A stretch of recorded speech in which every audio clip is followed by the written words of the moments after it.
Masomo ya kuhesabiwa haki kwa imani katika kitabu cha Warumi sehemu ya 6.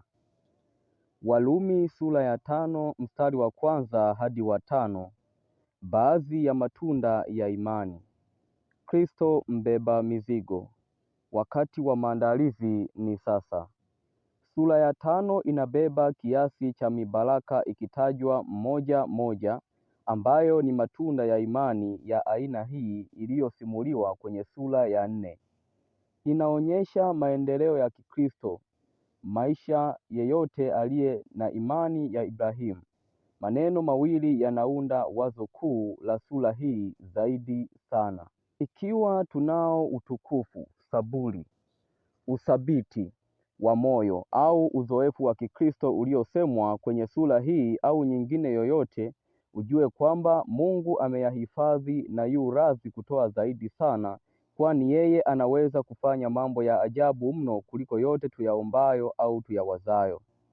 Basi tukiisha kuhesabiwa haki itokayo katika imani, yaani tukishafanyika watiifu wa sheria kwa imani, tuna amani kwa Mungu kwa njia ya Bwana wetu Yesu Kristo. Njia pekee ambayo mtu anaweza kufanyika mtiifu wa sheria na kuishi huru toka kwenye hukumu ni kwa kuwa na imani katika ahadi za Mungu. Ndani ya Kristo hamna udhalimu, hamna kitu kingine ila haki. Kwa kumwamini Kristo, Mkristo anayo haki ya Kristo. Lakini je, Yakobo hasemi kwamba ni lazima yawepo matendo, la sivyo imani haina maana? Ni kweli kuwa imani inakamilishwa na matendo. Yakobo sura ya 2 mstari wa 22. Lakini ni kwa imani na imani pekee wanadamu huhesabiwa haki. Fungu hilo hilo linalozungumzia kuhesabiwa haki kwa Ibrahimu linaeleza kuwa matendo yalikuwa ni chipukizi tu la imani ambayo ndiyo msingi, na kwamba kwa tendo hili maandiko yale yakatimizwa yaliyonena, Ibrahimu alimwamini Mungu ikahesabiwa kwake kuwa ni haki. Yakobo sura ya 2 mstari wa 23. Matendo ni chipukizi la imani. Kwa maana ndiye Mungu atendaye kazi ndani yenu, kutaka kwenu na kutenda kwenu kwa kulitimiza kusudi lake jema. Wafilipi sura ya 2 mstari wa 13. Tunajitoa wenyewe mikononi mwa Kristo, anakuja na kufanya makao yake pamoja nasi. Tumekuwa kama udongo mikononi mwa mfinyanzi, lakini ni Kristo atendaye kazi zote njema, na utukufu wote ni wake. Tuna amani kwa Mungu. Amani ni nini? Siyo hisia, bali uhalisia.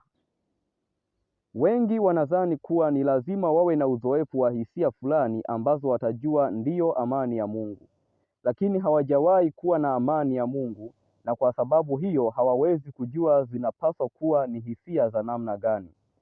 Shetani anaweza kutoa hisia fulani za furaha, na kama Mkristo angeongozwa na hisia tu angedanganyika. Bwana hashughuliki katika mambo ya hisia, bali katika uhalisia. Amani ni kinyume cha vita, ugomvi, mashindano. Ama tuna amani na Mungu, au kama sivyo tuko vitani naye. Kama tuko vitani naye ni kwa sababu tunaendeleza uasi wake. Ni kwa jinsi gani wanapigana na Mungu? Kwa kufuata matendo ya dhambi. Yeyote ambaye kwa makusudi anajiendekeza katika tendo moja la dhambi anapigana na Mungu. Mungu ni Mungu wa amani. Kristo aliwaachia wafuasi wake amani. Amani ya Kristo itawale mioyoni mwenu. Wakolosai 3:15. Kati ya Mungu na mwanawe mpendwa kule mbinguni pana shauri la amani. Wanafanya shauri kwa ajili ya amani ya mwanadamu. Lipo sharti moja tu ambalo kwalo mwanadamu anaweza kuwa na amani. Hiyo ni kujisalimisha bila masharti. Salimisha yote kwa Mungu na ndipo pana amani moyoni, haijalishi hisia zitakuwaje. Wana amani nyingi waipendao sheria yako, wala hawana la kuwakwaza. Laiti ungalisikiliza amri zangu, ndipo amani yako ingalikuwa kama mto wa maji, na haki yako kama mawimbi ya bahari. Zaburi 119:165. Isaya 48:18. Faraja ya jinsi gani katika maneno haya! Yesu Kristo ni yeye yule jana na leo na hata milele. Hivyo amani yake imefananishwa na mto utiririkao daima na mabilingiko ya mawimbi ya bahari isiyoisha kamwe. Kwa hiyo haijalishi hisia zikoje, kwa kuwa kama dhambi zote zimeungamwa, Mungu ni mwaminifu na wa haki kuzisamehe, nasi tuna amani naye. Hali ya amani ni hali ya kuhesabiwa haki kwa imani, ambaye kwa yeye tumepata kwa njia ya imani kuifikia neema hii, msamaha tusioustahili na fadhila, ambayo mnasimama ndani yake na kufurahi katika tumaini la utukufu wa Mungu. Warumi sura ya 5 mstari wa 2.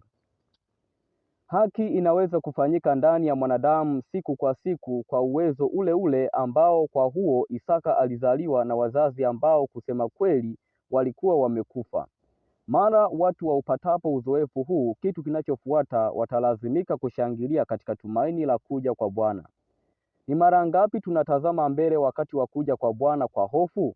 Ikiwa hatushangilii katika Bwana katika maisha haya ya sasa, hatuna tumaini kwamba tutashangilia ndani yake katika maisha yajayo.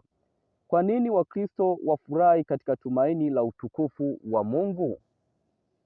Kwa sababu wana amani naye. Waadventista wa Sabato wameambiwa, basi mambo hayo yaanzapo kutokea, changamkeni mkaviinue vichwa vyenu, kwa kuwa ukombozi wenu umekaribia. Luka sura 21 mstari wa 28. Tunamtukuza kwamba anakuja hivi punde ni moja ya udhibitifu tulio nao mtukufu mno unaotuchangamsha. Tunaishi sasa, si wakati ujao. Petro wa kwanza sura ya 1 mstari wa 5 hata wa 9. Wokovu ni wetu leo vile vile kama katika wakati ujao tutakapokuwa kwenye ufalme wa Mungu. Hakuna awezaye kutunyang'anya isipokuwa sisi wenyewe. Anasema Petro, mkiupokea mwisho wa imani yenu, yaani wokovu wa roho zenu. Wokovu wetu wa wakati huu uliopo sasa ndilo tumaini letu pekee la wokovu wetu wa wakati ujao. Nanyi mnalindwa na nguvu za Mungu. Ni msemo uliotumiwa na Petro, unaonyesha kwa usahihi kabisa hali ile ile. Tukiisha kuhesabiwa haki itokayo katika imani katika sura ya 5 ya Warumi, uweza ule ule utakaowafanya watu wawe na hali ya kutokufa katika maisha yajayo unawahesabia haki. Unawafanya kuwa ni watiifu wa sheria kwa kuwa katika mapatano nayo kila siku, asema Paulo katika barua yake kwa Wafilipi sura ya 3 na fungu la 21.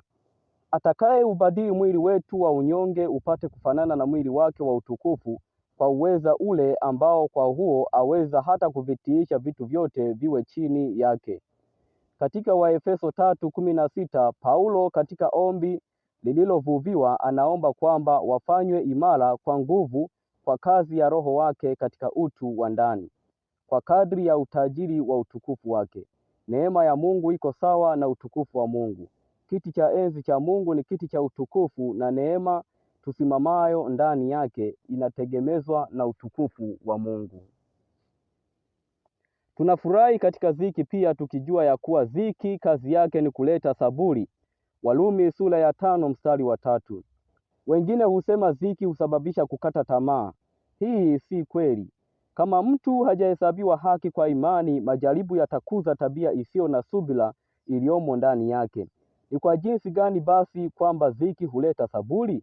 Hebu haya mafungu yatoe jibu. Mkimtwika yeye fadhaa zenu zote, kwa maana yeye hujishughulisha sana kwa mambo yenu. Petro wa kwanza sura ya 5 mstari wa 7. Umtwike Bwana mzigo wako, naye atakutegemeza. Zaburi ya 55 mstari wa 22. Njooni kwangu ninyi nyote msumbukao na wenye kulemewa na mizigo, nami nitawapumzisha. Mathayo sura ya 11 mstari wa 28. Anauondoa mzigo mzito. Mzigo huo ni nini? Chochote kitutiacho hofu au kutuuzi. Haijalishi kwamba ni kitu kidogo, jaribu dogo au kubwa, mtwike Bwana. Tunafurahi katika dhiki kwa sababu tunaye Kristo pamoja nasi tunamtwika mizigo yetu yote. Anao uwezo wa kuibeba, amekwisha beba tayari kwa ajili ya ulimwengu wote, na hivyo hatuwezi kuongeza chochote juu ya mzigo wake. Tunajiepusha na mizigo? Mkabidhi Kristo na kisha sema ameichukua, naye ameichukua, kwamba unahisi tofauti yoyote au la. Ndipo utapokea uzoefu wa ukweli wa maneno, nami nitawapumzisha.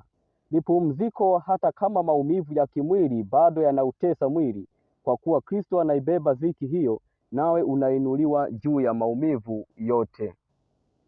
Ni kwa namna gani wafia dini walikwenda kwenye vitanda vya mateso na nguzo za moto wakiimba nyimbo midomoni mwao? Je, ulikuwa tu ni ushujaa wa kujionyesha? La hasha. Kristo alibeba mizigo yao na ndani yake wakawa na amani. Waliimba nyimbo zao za kumsifu toka katika mioyo iliyojaa. Hivyo walikuwa na furaha na shangwe, na walihisi maumivu kwa nadra sana wakati miali ya moto imezinga miili yao. Imetupasa kuingia katika ufalme wa Mungu kwa njia ya dhiki nyingi. Matendo sura ya 14 mstari wa 22. Unaweza kuwa ni mjeledi mwilini ukiwa umevuliwa nguo au chuma cha kuminyia vidole. Asili ya kibinadamu inanywea kwenye mateso kama hayo. Katika Kristo tunaweza kuyastahimili. Pata uzoefu ndani yake sasa, na katika saa za majaribu hata kuacha. Anaweza kubeba mzigo mkubwa na mdogo pia. Kristo atakuwa ni wetu wakati huo vile vile na sasa, na maisha tunayoishi yatakuwa ndani yake. Hakuna mwanadamu hapa ulimwenguni ataweza kusimama katika wakati ule isipokuwa awe mapema amejifunza somo la imani. Sasa ndiyo wakati somo linaweza kujifunzwa chini ya mazingira rahisi. Hata dhiki iwe kubwa kiasi gani, wakati huo tutavuka tukiwa wenye furaha. Furaha hiyo yatupasa tujifunze sasa. Saburi na iwe na kazi kamilifu, mpate kuwa wakamilifu na watimilifu bila kupungukiwa na neno. Yakobo sura ya 1 mstari wa 4. Saburi inaonyesha kuwa sisi ni watu wakamilifu. Kazi ya saburi ni uthabiti wa moyo. Ni uzoefu wa Kikristo unaodokezwa hapa. Uzoefu unaashiria kuwa watu nao wamethibitishwa na kujaribiwa. Wamemshikilia Mungu na kumthibitisha. Uthabiti wa moyo au ule kweli kwamba tunamthibitisha Mungu kila siku unakuza tumaini katika Mungu. Kama Mungu atathibitishwa kila siku, basi kila siku kuna tumaini. Yaani tunayo sababu ya kutarajia mambo tunayoyatamani. Tunao wokovu wa sasa, kwa hiyo tunashangilia katika tumaini la wokovu wa milele. Kwa kweli, hii ni sura ya matumaini na furaha.